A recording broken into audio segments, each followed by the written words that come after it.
Time for our spotlight on Vidant Health here on Talk of the Town at 8:34. Good morning to everybody here on Thursday morning, and I'm very happy to have Dr. Mark Manwaring. Did I get it right? You got it right. Dr. Mark Manwaring, who is a colorectal surgeon.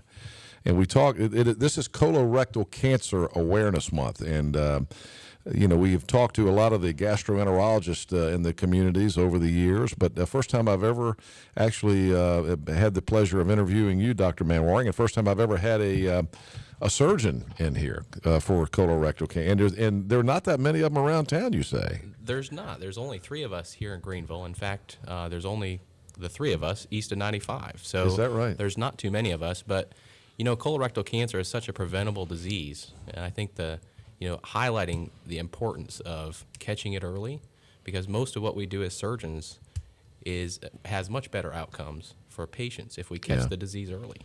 When did we start doing colonoscopies? How long has that been the normal screening procedure? It's interesting. If you look back in the mid 1980s, the highest rates of colon cancer was about 80 people per year per 100,000, and that's almost half now of what it was then. So we've made a lot of progress with good screening, and screening is most of the time starts at the age of 50, where patients will go see a gastroenterologist, they'll get a colonoscopy, and then obviously I end up being involved in their care after that when something bad is discovered. But really the key of all this is to prevent it or to catch it early. And if you have any symptoms, bleeding is not normal. And it's important that if you have symptoms that you get screened, because about 10% of people get colon cancer before the age of 50. So it's important not to ignore it. So if you have bleeding, as you say, do people think, well, that's okay, that's probably normal, but...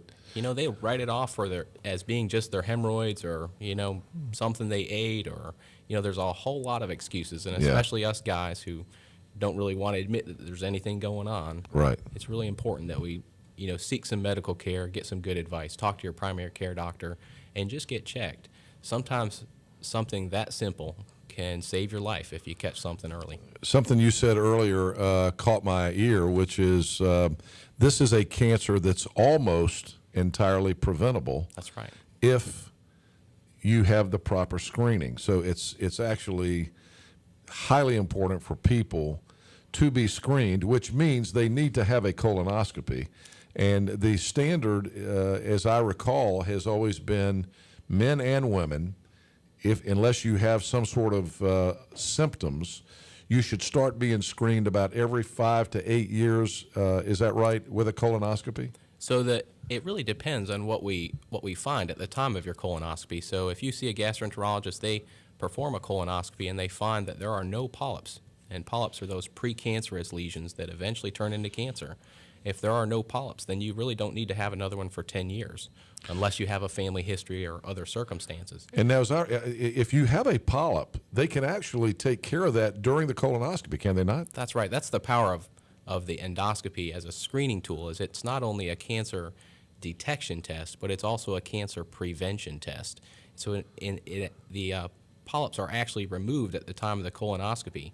Unfortunately, many times the polyps are either too large or they've already turned into cancer by the time the colonoscopy is performed, and that's where I come in.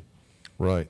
Okay, so let's talk about colonoscopies, because still it's kind of frightening to think, but there's still people that really kind of don't get it and don't realize how easy and I don't want to say non-intrusive, because it's clearly intrusive, but in terms of what you go through as a patient, I've now had, I think, 3, and there's just when I tell you that there's nothing to it, right, there really is nothing to it.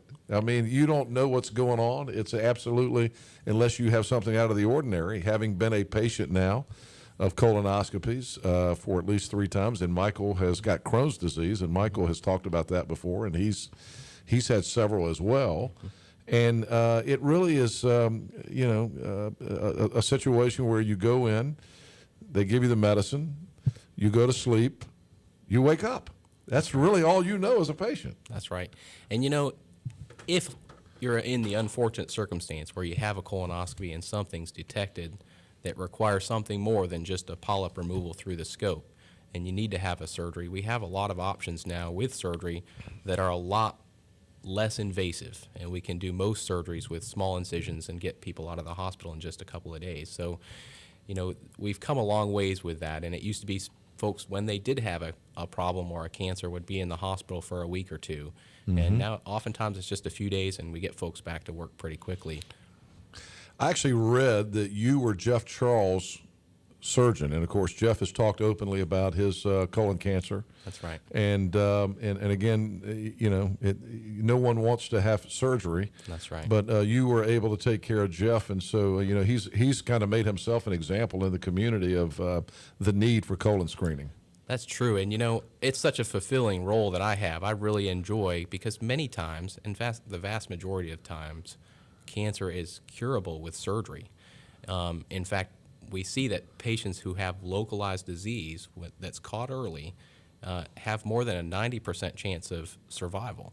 So it has a great outcome, and the reason it's so good is because of the surgical intervention, and it's really great to help patients through that process. And we have quite a multidisciplinary team at Vidant, where it involves oncologists and radiation oncologists sometimes, depending on the disease. And we talk about all the details of each particular patient's situation and make the best decisions from a clinical standpoint for their care. And that allows us to get patients through the process in an efficient manner and in a way that helps them accomplish their goals as far as quality of life. If you're just joining us, Dr. Mark Manwaring from Vidant Health this morning. He's a colorectal surgeon. What a great thing it is to have this regional medical center here in Greenville, and the folks at Vidant, the folks like yourself, care so much for your patients. I was over there Friday for the groundbreaking of the new cancer center, which is going to be a new 96-bed tower that's going to take cancer care and prevention and care for people who do have cancer in eastern North Carolina to a whole new level. It's going to be a game changer, isn't it? It really is. And, it really goes beyond a particular organization or a particular practice. We all work as a team, no matter which practice we happen to be affiliated with. I work for ECU as a surgeon, and there are other surgeons in Greenville who work for private entities, and we all help contribute to this system, and that's really what makes it such a valuable enterprise. So you're actually on the staff at Brody? That's correct. Yeah. Okay. Great. Yeah. And again, with what a great collaboration and story that Brody School of Medicine and Vidant Health is. And it's interesting. One of the things that's happening with all these funding issues is that we're getting to hear the story more. Right. I mean, it for all the wrong reasons, because we shouldn't be having funding issues, but everybody in the medical world is having funding issues these days, particularly if you're dealing with a lot of Medicaid patients. That's right. And for me, it's really an honor to work for Brody, because the mission really is to take care of our population, and I get to make the best choices for patients, and we can usually help patients get through that process.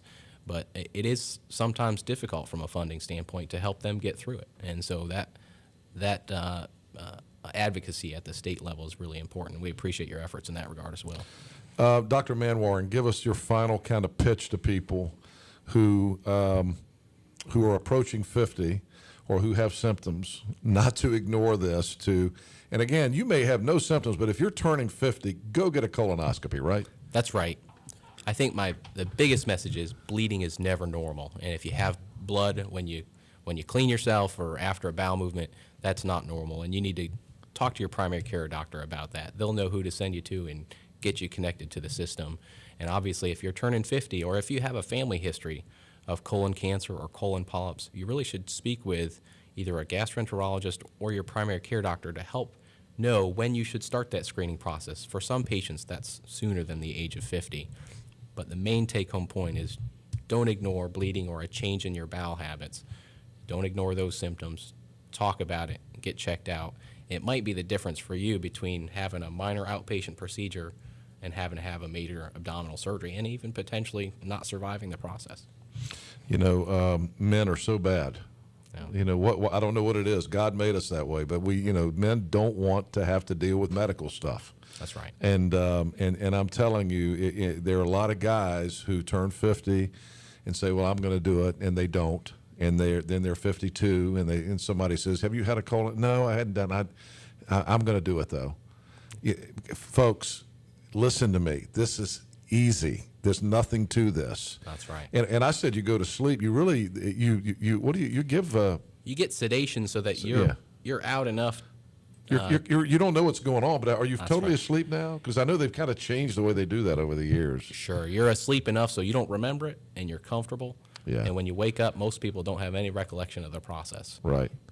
Yeah, that's the way it's been for me every time. All right. Well, thank you for sharing with us, and good luck, and thank you for all you do at the ECU Brody School of Medicine and Vidant Health. God bless you guys for what you do for our community and for Eastern North Carolina. Thanks, Henry, and thanks for having me. It's a great thing to have you here, and we need to keep that thing strong and going strong.